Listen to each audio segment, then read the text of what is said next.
Sino dito ang nakapanood nung 16 days na pinasok yung kanyang simbahan? Taas ang kamay. Meron sa inyong hindi nakapanood.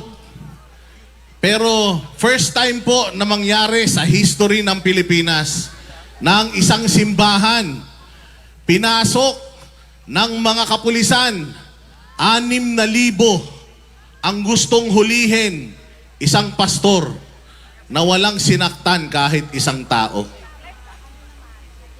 Anong kaso? Anong ikinakaso nila kay Pastor Apollo Kibuloy? Rape? Human trafficking? Meron po bang rape na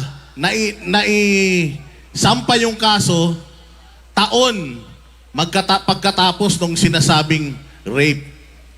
Meron po bang rape na kahit isang ebidensya walang maipakita? Medical legal, CCTV footage, text messages, kahit anong ebidensya, wala. Alam niyo po ba kung ilan ang nagkaso kay Pastor Apollo Kibuloy? Sa dami ng paninira sa kanya sa social media, isa lang po. Isa lang.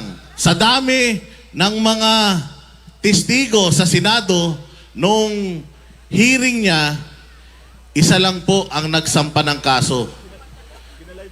Mabuti pa kay Pastor, may nagsampa ng kasong isa.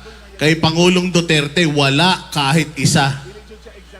Noon, nung pinasok ang KOJC at sumisigaw ang mga miyembro ng KOJC ng pang-aabuso,